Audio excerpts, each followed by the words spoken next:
Welcome back to Technically Speaking. We've been immersing ourselves into the newest operating system out, Windows 8. Windows 8 can be exciting and fun and interesting, or frustrating and difficult and something that makes you want to throw the computer out the window. I even know people who've actually purchased computers recently and brought them back to the store saying, forget it, give me something else. And of course, gone are the days that the computer actually came with directions inside. I don't know if you've ever purchased a computer way back when that came with a book of directions. Now, nobody really likes reading a computer manual, but at least there was one. Nowadays, you're on your own. So you've opened up your computer, you see all these little squares you've never seen, and not a piece of directions. Well, hopefully we've gotten rid of some of the mysterious things about Windows 8, how to navigate around this start screen, how to move the little tiles around, how, if we're in one of the applications, how to get back out by pressing the Windows button on our keyboard. These are all great things that are going to help us get around.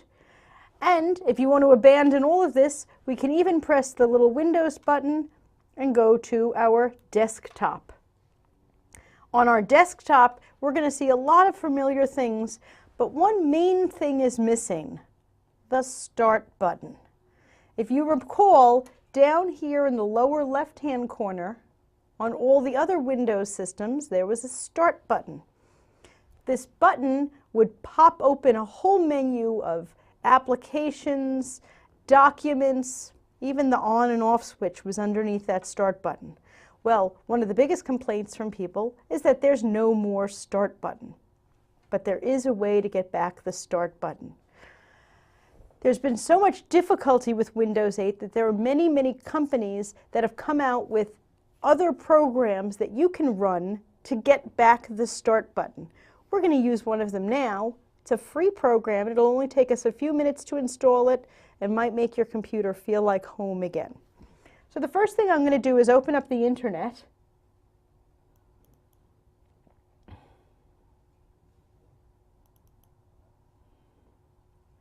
And I'm going to go to a website which very simply is called Windows 8 Start Button. You see I've already typed it up here. Windows8startbutton.com.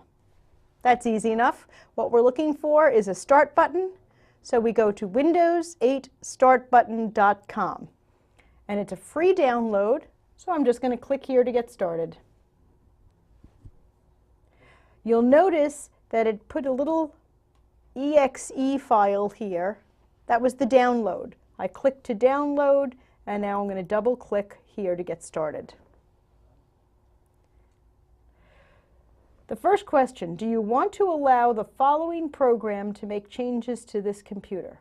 Well, yes. This is a program that I want, the Windows 8 Start button, so I'm going to click yes. Now, this next box, I want you to take a very good look at. It says, thank you for installing Win 8 Start Pack. Please select your preferred installation. Typical installation installs the complete Start Pack package, and custom installation. They say that's for advanced users. Now, I'm going to choose that one today, and if you follow through these steps, I'd like you to choose that one also. And let me tell you why. Many times when you download a program from the internet, one of the big problems with a program, especially a free program, is they try to include other things with it. These other things you might look at and say, oh good, they're giving away something for free. But in actuality, those other things have a tendency to slow your computer down. I would much rather get just the program I wanted. I don't want all of this extra stuff cluttering up my computer. So in this particular case, instead of sticking with the recommended typical installation, I'm going for the custom installation. And I think on the next screen you'll see exactly why I did that. Accept and install. Now, this next button, they're asking me which programs do I want. Well, I do want the Windows 8 Start button, but I don't want Torch browser, and I don't want media player. Now, I'm not saying there's something inherently wrong with the Torch browser and the media player, but I didn't ask for them, and I don't want them slowing down my computer. So I've asked for the Windows Start button. I'm going to click Next, and now they're downloading it. When this is finished, right there on my screen, I'm going to have back that Start button that looks so familiar and is going to make everything seem a little more like Home Sweet Home than all of those contemporary boxes. Installation completed successfully. Click Finish. Did you see it here? Here's my button. When I press this, now it looks the way you expect it to look. I've got all of my documents and settings. My latest programs are going to show up right here. And here's all of the programs on my entire computer. So even though my computer is running this new operating system, Windows 8, I'm simulating the older systems. By putting this Start button here, now I can feel like home. Let's go back to what your computer is going to look like when you start. To get back to my original Start screen, I'll close all these things out. And now I have my Start button. So if after learning all about those little squares and such, you've decided, you know what, I just want my computer the good old-fashioned way, this is the way to have it.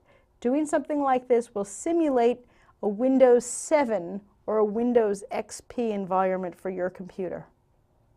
Now, we did lots of different keyboard tricks today, meaning things that we can click on our keyboard to get around a little easier. There's one more I'd like you to take a look at. This will work on your Windows 8 computer, but even if you have one of the older models, it'll work too. Looking at our computer keyboard, we have a key called the Alt key, A-L-T. If I hold that down and hit Tab, what you will see in the center are all of the different programs that are running on my computer. And just every time I hit Tab, it goes to a new one. As I mentioned, this will work on a Windows 8 computer, but also on a 7 or an XP or any of the older Windows computers. And this is a great way of getting back to whatever it was you were doing. We've gone through so many different programs here today that when I hit the Alt key and then Tab, you could see I went to the store and we looked at the different applications. I've been to weather. I've been all over the place, and I can tab through. Well, I hope that you can take some of what we've learned today and either enjoy your new Windows 8 computer or put the Start button back so it looks like Windows 7. If you'd like to see any of our former episodes or check out any of these links, just go to visit us on the web at technicallyspeakingtv.com and enjoy your computer.